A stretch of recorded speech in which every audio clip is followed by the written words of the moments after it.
Hi everyone, this is Jason Zach from Nathaniel School of Music.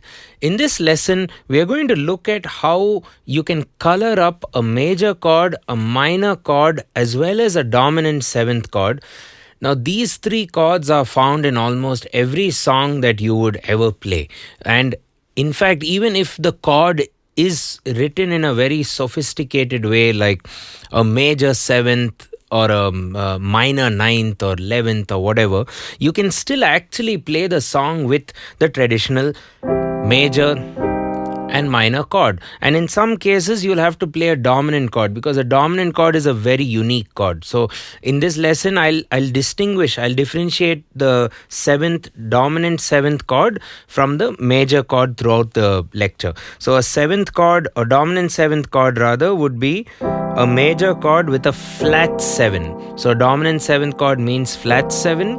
A major chord is essentially any chord formed with a major third as well as a minor third interval, or you can look at it as from the 1 to the 3 you have a major third, and from the 1 to the 5 you have a perfect fifth. You could look at it that way. However, you can also invert these chords. So any 3-note chords could have 3 inversions. So if you take, let's say, A major, which is A, C sharp, E, the inversions could be, this is the root position, A, C sharp, E. You invert it as C sharp, E, A, and then further invert it to E, A, C sharp. So the intervals do change. In the root position, it will be major third, minor third. In the first inversion, it would be minor third and a perfect fourth. In the second inversion, it would be perfect fourth and major third. So you'll have to map that out for each inversion. So we are going to tackle the following scenario. Now, in any given song that you are about to play, you're bound to have some amount of major chords, some amount of minor chords, and an occasional dominant seventh chord, which is usually the 5th degree of the scale, right? So the question now, what we are going to try and do in this tutorial is, when you have that major chord and you want to add an embellishment, when you want to do something beyond just that major chord, when you want to color it up with some extra notes, this lesson will hopefully give you a roadmap. So what are all the coloring options for a major chord, a minor chord as well, and we'll also cap off the lesson with a dominant seventh chord. And I thought we'll take 2 routes. We'll take G as one route and we'll take F as the other route. So with G and F, we've mapped out all of these chords, all of the notes, as well as the symbols. You'll have to know the symbols for all of these chords as well. So do keep that in mind. You might want to get a pen and paper as well as you're learning. And more importantly, get your keyboards out and play along with me so that you can follow the shapes. I'll do it slowly as I'm teaching. So get all that out. My notes are available on Patreon. You can take a printout or whatever and or download and look at it as you're learning throughout the lesson. And lastly, it'll be nice if you can consider hitting that subscribe button and turning on the bell icon for regular notifications.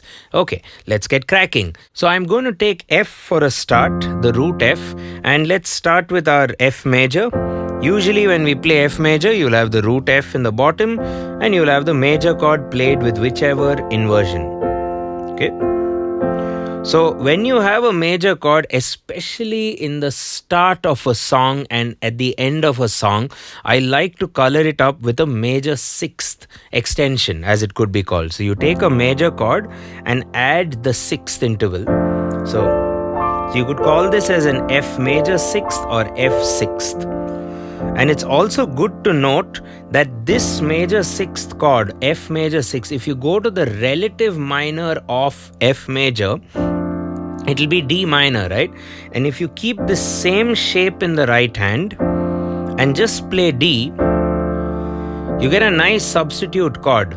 So you can substitute this F major 6th for a D minor 7th. So even if the song chart is mentioning F major just that, you could see if F major 6th adds to the vibe of the song. Usually works very well at the start, and then if it goes on for a sizable amount of time, then you could float around between F major 6th and D minor 7th, and all you do there is just change your F to D. and the chord changes. So another way to color up a major chord would be using a major 7th interval. So a major 7th would be a major chord with a major 7th interval. And to remember a major 7th interval, it would be an octave minus 1. So this would be an octave, and then I drop it by 1 chromatic step. So F major 7th. So why I like remembering major 7ths like that is I can be in any inversion of F major. I could be in this inversion, which is the second inversion.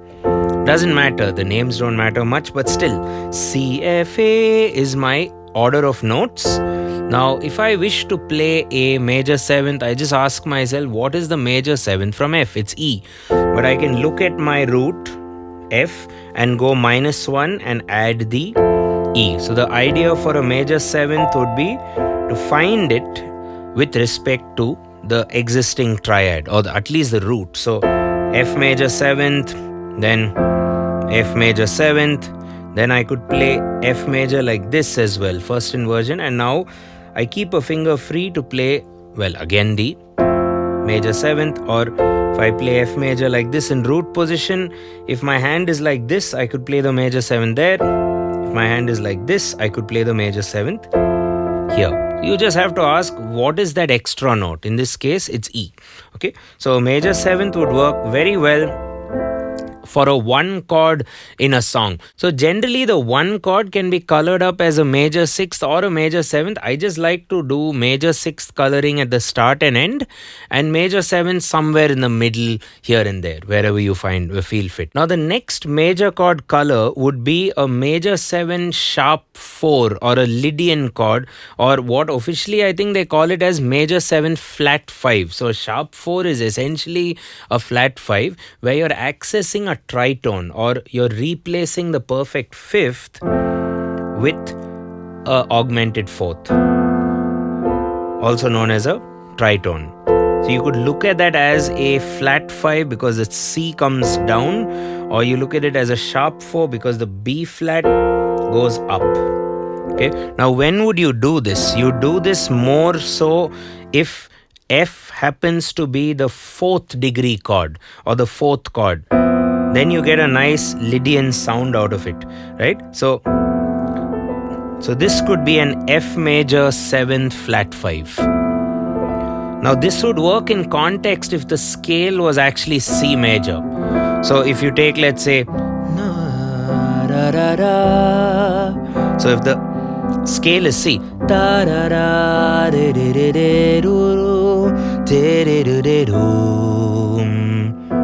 okay, so that's your F.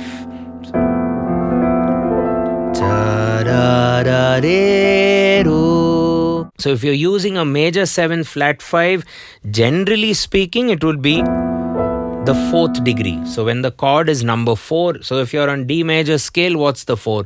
It'll be G, right? So you can play a G major 7, that works fine, but a G major 7 flat 5 will add a lot more color.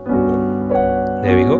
But be careful, because the flat 5 note might end up being non-diatonic. It'll be off scale, in simple words. So be careful when you play it.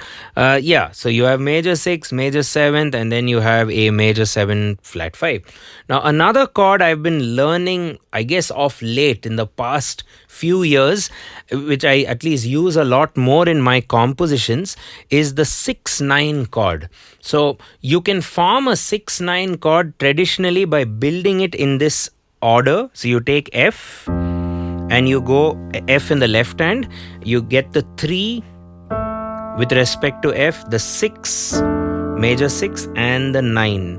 The 9 would be G. So it also forms, you could also call this as a quartal chord, because you're building, these are not tertiary voicings, these are not in thirds, these are in quartals or in fourths. In fact, these two notes, A to D is a perfect 4th apart, and D to G is also a perfect 4th apart. So that's a quartal voicing, but all with F in the bass. So if you do F in the bass and then try and do a quartal,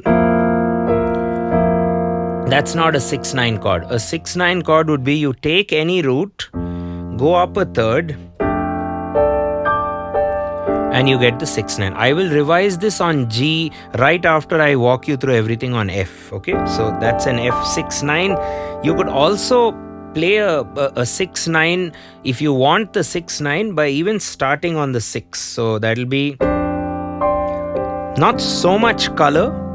So that'll be, if I break this down, it'll be the 6, the 9 which we have, and the 5th. But I kind of like the 3/6/9 voicing because the 3 gives you the texture of the major chord. So that'll be F6/9. On some occasions you could also play it starting with the 6. So that'll be 6/9/5 on top. That's your quartal chord or 6/9 chord. Then the next thing would be a bit much more wider sounding major chord. So that'll be a major 9th sound. So to get a major 9th, the way I like to do it is you play a root. I just like going up intervals. So you go up a major 3rd, that'll be A.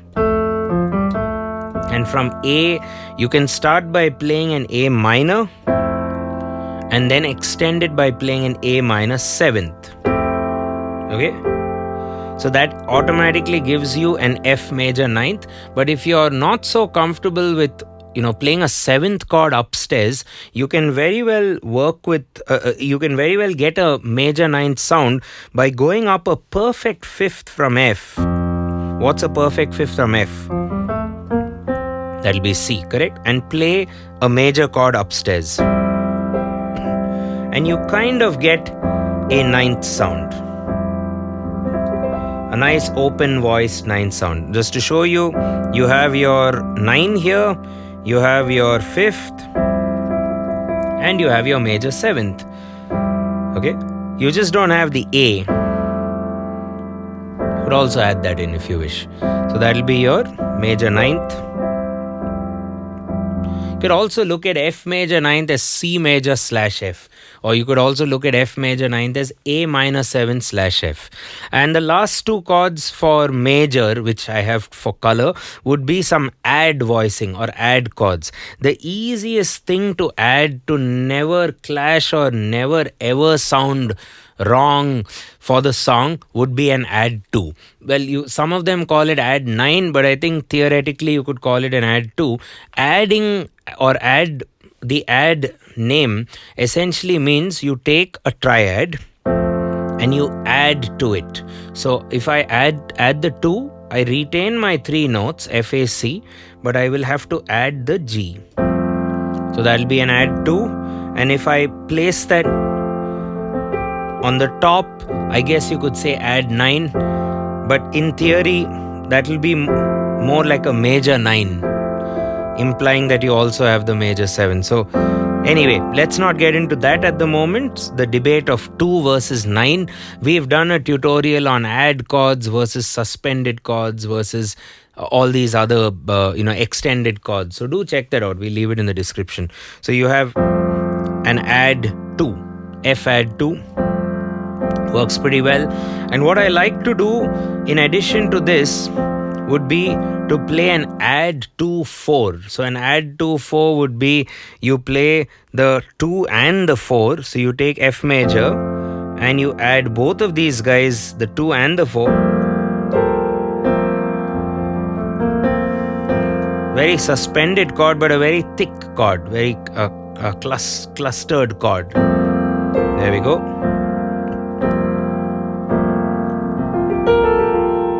You can even drop the 5th to the left hand if you feel the 5th is taking too much prominence on top.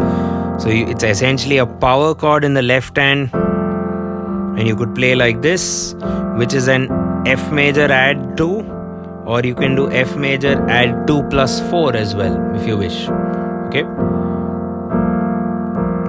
Yeah, you can also look at some exotic voicings. Maybe you want an F major and you're on you're in an Arabic scale. So it's essentially an F major add flat 2. So F major add flat 2 or add flat 9. And I've already told you the Lydian sound, which is a major 7th flat 5. You could also now look at it as an F major add sharp 4. You can also do an F major, add sharp 5, making it a very augmented sound. But it still has that major core, you know. Whenever you do these exotic voicings or exotic notes, like the flat 2, I would say is exotic. The sharp 4 or the tritone, I would say is exotic. Even the sharp 5 or the flat 6. These are tension intervals. Whenever you play tension intervals as add chords, instead of playing them together, you might want to arpeggiate. So, like this. With the tritone now, add sharp 4, add sharp 5. Sounds a lot nicer if you arpeggiate it. So that's something to keep in mind when you overdo the major chord embellishment. So in a nutshell, for a major chord, you can do major 6, major 7 flat 5, the 6/9 or the open quartal sound. You can do the major 9th sound, the add sound. And just to sneak one more thing in, and then we'll template this even for minor. When you play a major chord, also think to yourself, can I revoice the notes beyond their inversions, so to speak? Now, you can play F major root position, first inversion, second inversion, but I can also revoice the notes and play more spread notes. So I can do F, C, A. So I could play the A up top as opposed to the bottom. This is how more of a cello voicing or a bass instrument would play that chord. I could even play a slash chord. So I could play A in the bass and then play the other notes on the top. So A gets a prominent fixture in the bass. Or lastly, I can do C in the bass and revoice the notes in a non-traditional way, so to speak. So let's now revise all of this in the key of G. So I'll take G, G major 6th, will be adding the E, G major 7th. You ask, what is the major 7th? It's octave minus 1. So that's F sharp. So I can play that in every different position there. Just adding F sharp. Then I can do G major 7th flat 5. Nice Lydian sound. So the flat 5 would be D flat. You can call it C sharp. Then the 6/9. What's the trick? Take the root, go up a major 3rd and play quartals or play perfect 4ths.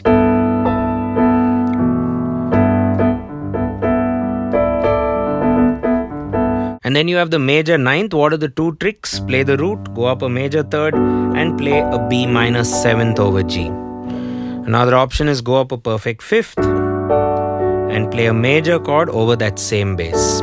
Then you have your adds, add 2, then you have an add 4, add 2, 4, you could say, with the 5th in the bottom, and you get the idea. So let's now look at what we can do to embellish a minor chord. Major chord is over, so moving forward. So pretty much on the same lines as major, so let's just plant our hands on a minor chord. Let me do it now in reverse. I'll start with G. So G minor. So first off, we have a minor 6th. Okay, again, great at the endings of songs. There we go. Also good at the start. It's also good to float around the minor triad. Things like this. With a little swing. It gives the triad a lot more dynamics, makes what you're playing a bit more unique.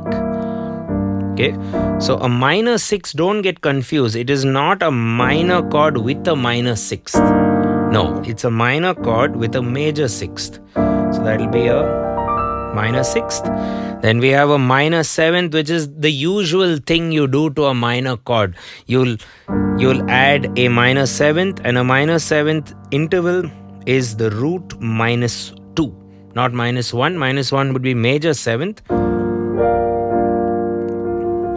And you have minor 7 there.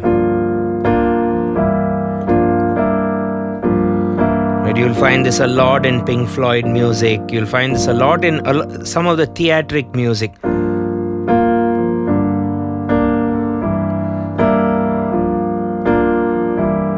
like this. So you could actually play a triad, minor 6th, minor 7th, or you could just replace the minor chord for either of these in a song. Okay, and in a scale you'll realize that chord number 2, chord number 3, as well as chord number 6 form minor chords. So for any of them, feel free to use a minor 7th. It'll work quite nicely.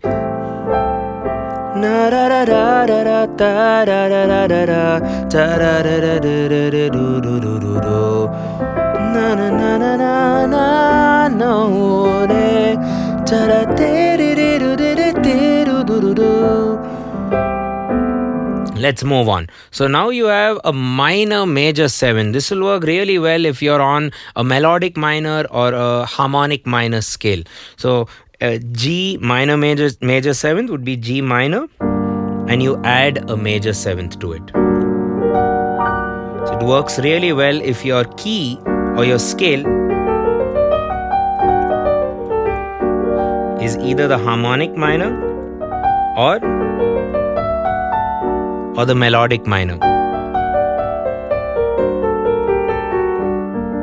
So a melodic minor will have a natural 6, natural 7, or major 6th, major 7th, and a harmonic minor has a flat 6 and a normal 7. So I'll just show you for both again. That's your minor major 7th chord over the harmonic and over the melodic minor.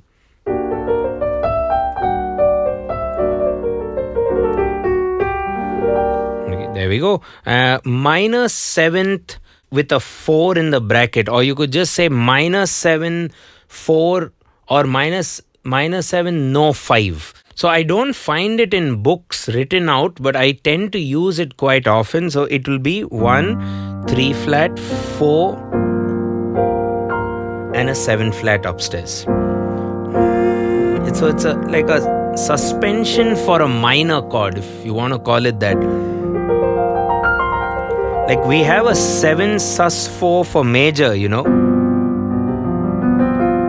Why not for minor also? So when we say 7 sus4, it goes 1, 3, sus4 or 4, and the 7 flat. But in this case, I'm dropping the third to the minor because I want to suspend the minor in some way and still give a taste of the minor third. So yeah, you get the idea. So that's an additional thing, and no 5. And I think the 5 adds too much of muddiness. So this is a nice voicing. 1, 3 flat, 4, 7 flat. And then we have our add chords. So add 2, or some people say add 9. So this will be a G minor add 2 or add 9. So any minor chord you see printed in front of you, you can just add the 9. And like I said earlier, for add chords, if you arpeggiate it, it can be a nice pattern to play in your song, especially for ballads. So you can even do an add 2 plus 4. Literally all the 4 notes of the scale, all the 5 notes of the scale. And then make it simple. So add 2, 4, back to minor. You can even do this as a cluster. Okay, and then you could do an add flat 6. So this will be a G minor add flat 6. I like to call it the X-Files chord. So this is not to be confused with a minor 6. This is an actual minor 6th. E flat is a minor 6 with respect to G, right? Okay, and then we have a minor 9th sound, which is really cool. So for a minor 9th, it will be 1, 3 flat, 5, 7 flat, and the 9. So to play this itself with one hand, it's going to be quite tricky. So what I like to do is take your root, go up a perfect 5th. So perfect 5th from G would be D, and now play a minor. Or you could go up a minor 3rd and play a major 7th chord. So this could be G minor 9th. B flat major 7th over G.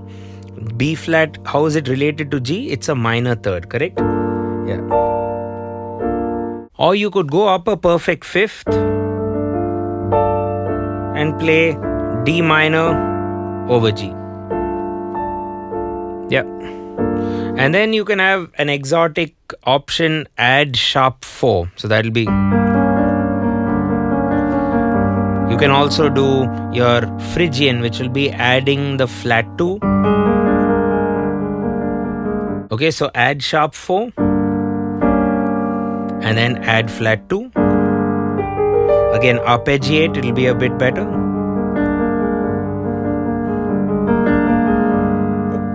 Okay, and then you have finally for minor embellishments, you could do a minor 11th sound. So for a minor 11th, you go 1, 3 flat, 5, 7 flat, 9, and I don't have a finger to play the 11th.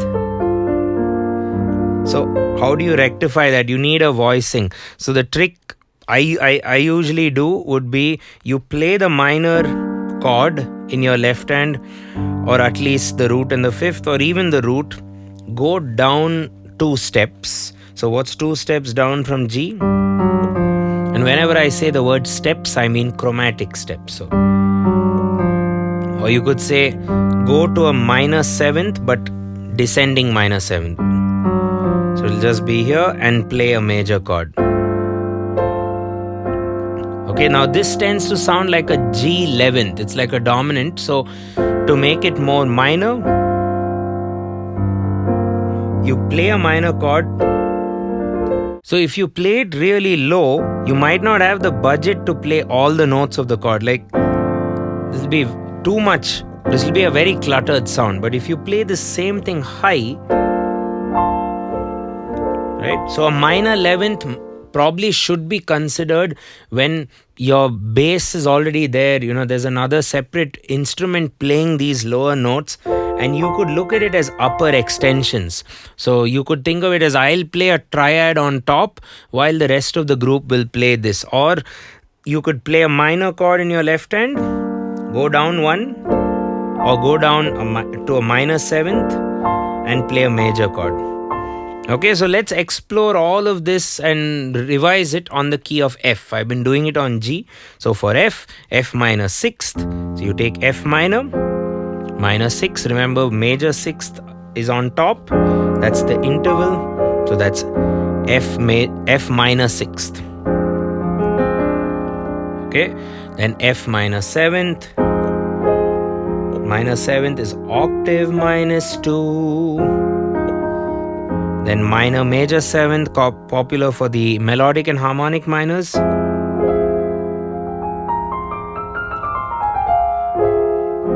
F minor, so that will be F minor major 7th. Minor chord with a major 7th. Okay, then the thing I enjoy, which will be a minor 7/4 no 5. You let me know in the comments what you think the actual name for that would be. So that will be the root, flat 3, normal 4. There we go. I love this sound. Could also call it a suspended minor. I don't know. I give up actually. So this is the one. I use this a lot. And then you have add 2. Used a lot. Find it in Adele's Skyfall. Find it in a lot of songs actually. Okay, then add 2, 4. As is, you can do all the first 5 notes of a minor scale and it works pretty well, especially when you're playing the tonic minor or the root. Then you have add flat 6, the X-Files chord as I call it. There we go. Then you have your minor 9th where you take any root, go up a perfect 5th and play a minor chord, or you could look at it as go up a minor 3rd and play a major 7th chord. Then you have some exotic stuff. You have the add sharp 4. Where's your 4? Here, sharp 4. And then a Phrygian option, which will be flat 2 there. Okay, and lastly the 11th extension. So for a 11th sound in the bottom, you could play a root, go down 2 steps or a whole tone, and you get a nice 11th sound, but it's not necessarily minor 11. So you can play this upstairs, play a minor chord up and go down 2 steps, and you'll get E flat major over F minor, if you want to remember it that way. E flat in the right hand and F minor in the left hand, and you get a very sophisticated minor 11th sound. Right, so the last chord we look at is the dominant 7th chord. The dominant 7th chord would have a flat 7 already. So first of all, let's form G7th and F7th. G7th would be G major plus a flat 7, G, B, D, F, not F sharp. That would be G major 7th, which we learned earlier. So this will be G dominant 7th. So it's a major chord with a minor 7th on top. So you should form this again with different inversions. That would be helpful, because different fingers are used to play them. And then let's look at F. F major, F, A, C with the flat 7, which you could play in different inversions. What's the flat 7 or the minor 7th or the dominant 7th? It will be E flat, correct? So now how do you color up this chord? It's already pretty colorful. So the best way to think of the color would be the 9, the 11 and the 13 extensions. And then the 13 could also be looked at for simplicity, where you could mess with the 5. You could just change or twist around the 5 a bit. So let me actually start with that, because the 5 is right there in the chord, right? So if I take G dominant 7th or G7th, the first thing you can do is do G7 flat 5 or G7 sharp 5. So flat 5 means you could just drop down a step, or you go up a step. That'll be an augmented 7th. You could also say G augmented 7th. That'll be G7 flat 5. Okay. Let's do the same with F. F major, F7th, then F7 flat 5.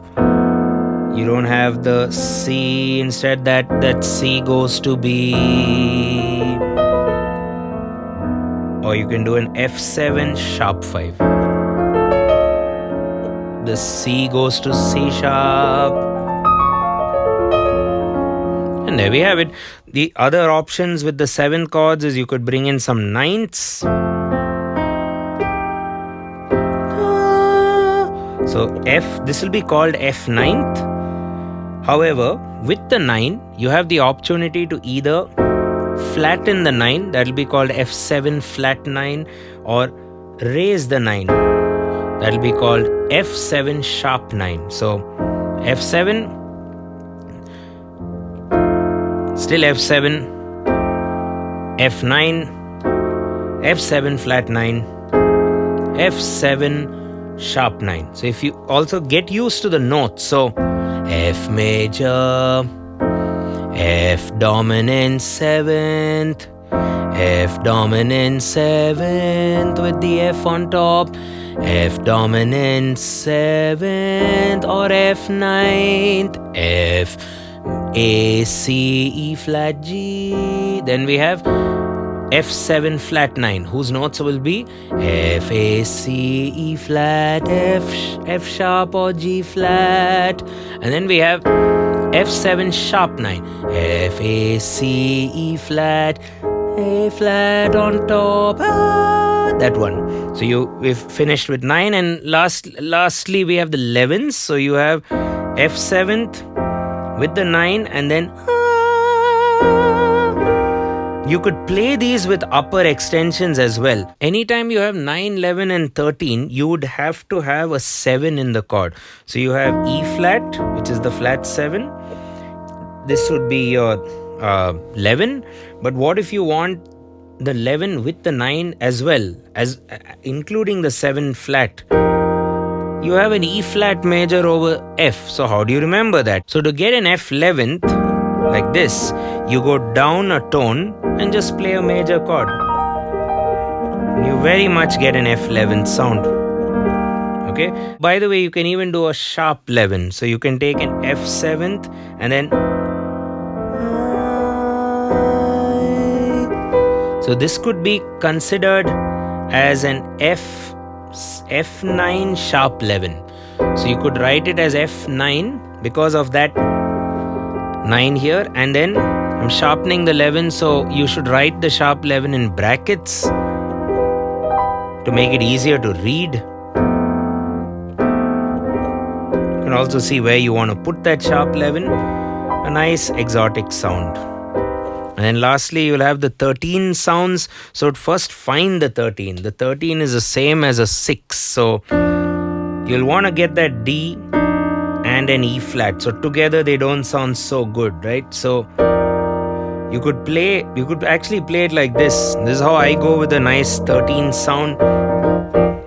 A theatric way of playing it. Again, the trick is pretty simple. Go down a tone, play a major chord, that would be a 11th. Go down a tone, play a major 7th chord. That would be a nice 13th voicing. There we go.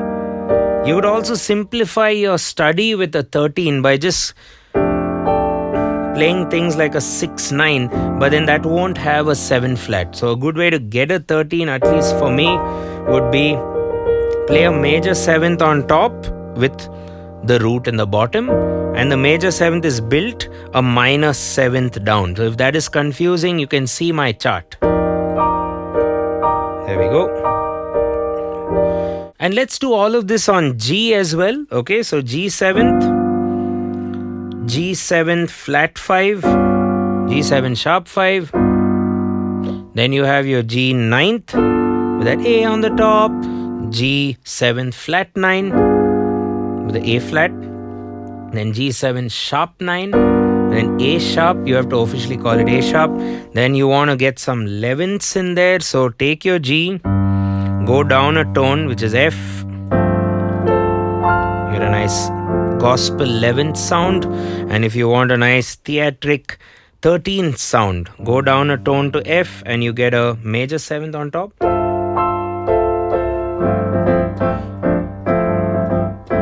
So that's a G13th. And you can even flatten the 13, but I like to look at 13 flat as 5 sharp. It's easier to remember. There are too many things to mug up and remember in music. So the more tricks you have, the better, right? So 9, 11, 13, assume that there is a 7 in there. It could even be a major 7th. In this instance, for a dominant 7th chord, I've looked at the dominant 7th, which is a flat 7. So you have an existing song printed in front of you. It has major, minor, and the occasional dominant 7th chord, and you want to add something. You want to make it a bit more spicy or colorful, so to speak. So what do you do? For a major chord, you have the list 6, 7, 6, 9, add, and then the 11s and the 13s. Same thing for minor, same thing for dominant. And the hope is you'll still have the essence of the original song, and to prove that the musicians who you're playing with in your group, in your ensemble, they can play the same thing. They can play the same thing in the chart. So that's a great way to test if what you're doing actually works. You shouldn't be doing this in a destructive way. You're just adding flavor to what's already there.